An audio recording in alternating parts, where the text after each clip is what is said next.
BFM Business, Intégral Placement, le face-à-face. Les perspectives, les scénarios macroéconomiques et comment tout cela va se traduire sur les marchés. Comment pouvez-vous, investisseurs particuliers, en profiter à travers l'investissement boursier? Ces questions, on va y répondre avec nos deux experts. Thibaut Prébet, le directeur général adjoint de la financière Arbevel. Bonjour Thibaut. Bonjour. Et Pascal Auclair, directeur général de la Française AM. Bonjour Pascal. Bonjour. On aimerait annoncer que tout va mal, que tout va de plus en plus mal, que tout fout le camp, comme on l'entend beaucoup dans beaucoup de médias, beaucoup de tribunes politiques en ce moment. Sauf que quand on regarde les indicateurs européens, c'est pas si mal. Et les PMI publiés ce matin, Pascal, a des plus hauts de 6 ans à nouveau pour la France, qui s'améliore beaucoup plus que prévu à l'échelle européenne. On craignait un ralentissement, un impact aussi de la hausse de l'euro. Eh bien, on se rend compte sur le mois de septembre que ces PMI sont non seulement excellents, mais donc largement au-dessus des attentes. Oui, 57, vous l'avez dit.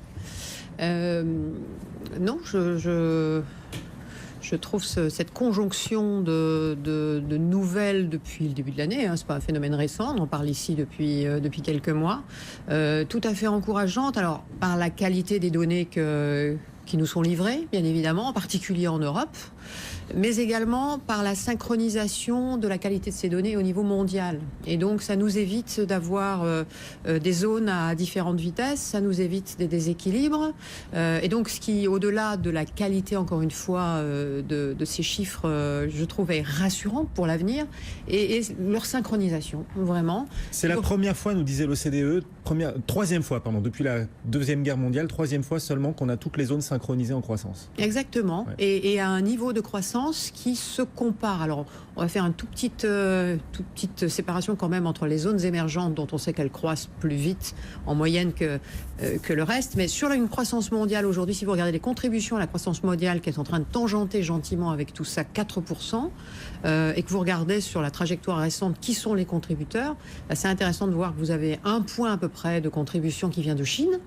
Vous avez un point environ de contribution, je suis sur des macro-données, qui vient d'Asie hors Chine. Et puis derrière, vous avez en contributeurs principaux aujourd'hui le Japon, l'Europe et les États-Unis pour faire des grandes masses. Et tout ça, sur les zones développées, croît de manière assez synchrone à peu près à 2%, alors que les zones émergentes sont évidemment au-delà de ce 4 pour arriver à ce 4 dans l'ensemble. Donc c'est source d'équilibre. Et ça, c'est très important. Dans le même temps, vous avez sur l'inflation, ça peut causer des interrogations sur certaines zones qui cherchent à reflater leurs économies, mais sur l'inflation, vous avez également une grande synchronisation, toutes zones confondues, et je pense en particulier à la décélération de l'inflation dans les zones émergentes, décélération de l'inflation très synchrone, et qui emmène aujourd'hui le niveau de l'inflation des pays émergents très en dessous de 5. Au niveau mondial, on est à peu près à 2,5. Et c'est plutôt sain, ça? C'est plutôt positif?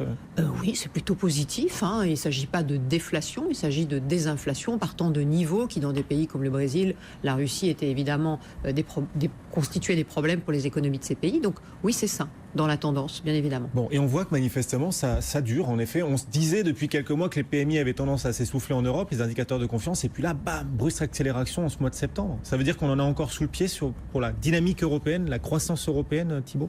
Oui, tout à fait. Ce qui est intéressant, effectivement, c'est deux choses. La première, c'est les niveaux qui sont atteints. Sur le PMI manufacturier allemand, on est à 60, plus de 60. C'est des niveaux quasiment délirants. Donc il ne faut pas espérer que ça puisse durer comme ça.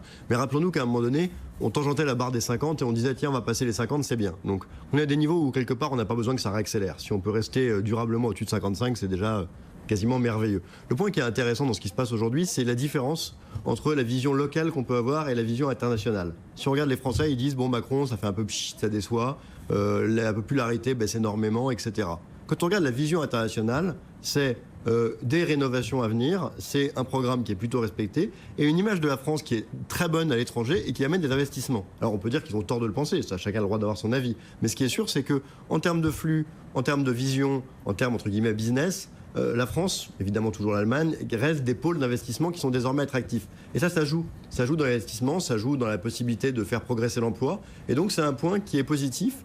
On a eu des révisions colossales sur la croissance européenne pour 2017. On attend un reflux en 2018 nettement plus bas.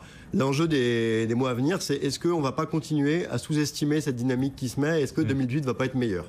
tout en sachant quand même qu'on est plutôt au-dessus de la croissance potentielle, donc on ne peut pas non plus faire 10 ans de croissance à 2 en Europe d'affilée. Mais le timing est meilleur, et si on devait envisager quelque chose, ça serait probablement encore des révisions à la hausse du scénario, sur lequel la Banque centrale a d'ailleurs été plutôt plus agressive que les autres. Oui, elle attend 2,2% de croissance, c'est ça en zone euro, 2,2% de croissance, c'est quand même... Et encore ce matin, à l'occasion Qui l'aurait cru, de la révision du PIB français, le PIB non pas sur 3 mois mais sur 1 an a encore été un peu révisé en hausse. Enfin, le momentum il est clair, il est à l'amélioration, à l'accélération. Est-ce qu'il va durer ? Est-ce que ça va résister à l'euro aussi? Parce qu'on est quand même toujours sur 1,20 $. Malgré la fête d'avant-hier, on ne voit pas l'euro reculer fortement face au dollar. Donc est-ce qu'il y a, là, il y a un risque? Est-ce que là, il y a une pression des devises? Il y a un point de vigilance. Il y a un point de vigilance, c'est très très clair. Il y a un truc intéressant qui se passe aussi au niveau de la croissance mondiale. On l'a souvent dit, je l'ai souvent dit, il y avait un moteur principal dans les zones développées, US et euro en particulier, c'était la consommation. Aujourd'hui, quand vous regardez la décomposition des niveaux de croissance, je pense en particulier aux États-Unis qui déçoivent plutôt cette année, globalement par rapport au reste du monde, vous avez toujours une contribution forte de la consommation et vous avez un réveil de la contribution de l'externe. Alors évidemment, le dollar aide. Vous avez un réveil de l'investissement productif. Et ça, on l'observe dans plusieurs zones. Donc c'est un équilibrage aussi des moteurs de croissance et ça donne de la solidité à l'ensemble. Sur la zone euro, plus spécifiquement, pour répondre à votre question, il est clair que si vous regardez les trajectoires boursières de l'été 2017, il y a un point d'interrogation qui s'est positionné sur cette trajectoire des indices européens, qui est liée justement au biais négatif que pourrait apporter la trajectoire de l'euro et en particulier de l'euro-dollar sur les exportations européennes. Notre sentiment à nous, c'est que si on arrive à stabiliser cette parité au voisinage de ce qu'elle est aujourd'hui, voire à avoir cette trajectoire s'émousser, ce n'est pas de nature à remettre en question la dynamique de croissance européenne. On va avoir une indication très intéressante, un peu plus microéconomique à l'ouverture de la saison des résultats Q3. Ça va être intéressant d'observer quel est le discours des chefs d'entreprise parce que là, pour l'instant, il est assez confus, je trouve. Si on regarde comment ils traduisent en termes de perspective la trajectoire de l'euro pour ceux qui exportent le plus. Donc ça va être intéressant d'avoir une approche un peu plus bottom-up, de regarder ce que disent les entreprises pour voir jusqu'à quel point cet impact est significatif. Ce qu'on observe aujourd'hui, c'est que dans les prévisions des analystes, c'est pas les chefs d'entreprise, moi je préfère écouter les chefs d'entreprise, mais dans les prévisions des analystes, ils ont revu à la baisse, assez significativement je trouve, les perspectives bénéficiaires des entreprises de la zone euro, en lien évidemment avec la trajectoire récente très, très forte de l'euro-dollar. Mon sentiment, c'est que si ça se stabilise, et si les marchés écoutent enfin la Fed, parce que donc pour l'instant, les marchés n'écoutent pas la Fed, de toute évidence. Donc si les marchés écoutent un peu la Fed, on va voir cet euro-dollar se stabiliser et on va voir ce point négatif s'évaporer un peu. C'est notre scénario central. Mais vous le surveillerez à travers le discours des entreprises, en effet. C'est vrai que, et là vous soulignez un point qui est une bizarrerie en ce moment dans le marché. La Fed qui a clairement, franchement, ouvert la porte à une hausse de taux avant la fin de l'année, et pourtant, pas de nette hausse du dollar, en tout cas pas face à l'euro. Du coup, on se demande ce qui pourrait empêcher le mouvement des devises, cette poursuite à la hausse de l'euro. On voit que ce qu'a dit la Fed et Janet Yellen avant-hier ne suffit pas. L'euro est toujours à 1,20 $. Il y a deux choses. La première, c'est quand même que le marché ne croit historiquement pas à la Fed. Voilà, elle a annoncé de nombreuses fois des hausses de taux sans que personne n'y croit pour se dire un mois avant, ah ouais, finalement, peut-être quand même. Ça, c'est la première chose. La deuxième chose, c'est qu'il ne faut pas non plus l'oublier. Même si le Royaume-Uni fait bonne figure, la Fed est aujourd'hui dans une situation d'instabilité chronique. C'est-à-dire qu'on a un certain nombre de membres qui sont partis depuis quelques années, qui n'ont pas été remplacés.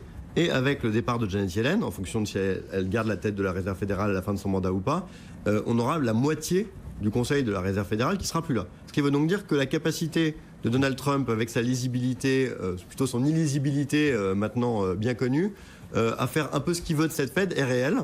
Et donc par conséquent, dire on achète le discours de la Fed et pendant 2 ans on voit ce qui va se passer alors qu'on ne sait pas à quoi ressemble la Fed dans 6 mois, c'est plus difficile que par le passé. Et ça c'est une réalité.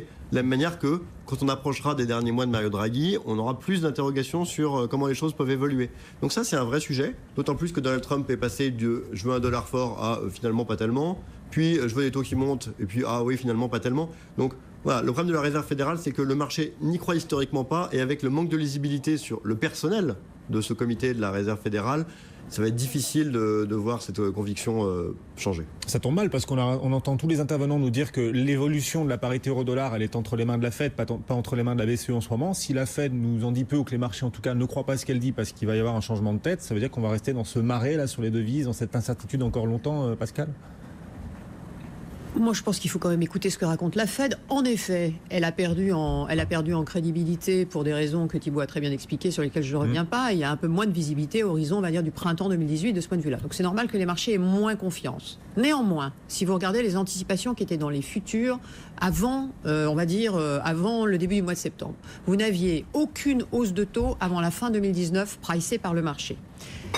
Elle a redit cette semaine exactement ce qu'elle avait dit avant l'été, en termes de réduction de son bilan d'une part, et en termes de rythme de hausse de taux d'autre part. Mot pour mot, vous pouvez regarder les deux discours, c'est vraiment copier-coller. Les anticipations de fin d'année, qui sont imminentes, là pour le coup, et en particulier sur le dernier geste de l'année 2017, les marchés l'ont accompagné. On avait 20% de probabilité d'une hausse de taux pricée avant, on en a 70 à peu près ce matin. Donc, au pied du mur, il va bien falloir que les choses se passent. Donc je pense qu'il va y avoir une hausse de taux Fed à la fin de l'année. Je pense que quelque part, au fur et à mesure, ça a plutôt stabilisé le dollar, donc ça a stoppé le mouvement, on va dire, ou en tout cas ça a accompagné la fin du mouvement qui avait d'ailleurs précédé la réunion de la Fed. Et donc je pense que c'est de nature ces gestes qui interviendront entre la fin de l'année et l'année prochaine, puis l'année suivante, qui sont aujourd'hui pricés par la Fed, c'est de nature à stabiliser la trajectoire. Ce qui suffit à la croissance européenne et ce qui suffit aux entreprises européennes, me semble-t-il. Donc, oui, il y a un sujet qui est un sujet de fragilité des marchés, il ne faut pas l'oublier, qui est lié à ce flou autour de la politique monétaire de la Fed dans le contexte de défiance, entre guillemets, qu'on évoque. Et des taux qui restent anormalement bas par rapport à la trajectoire des taux attendus.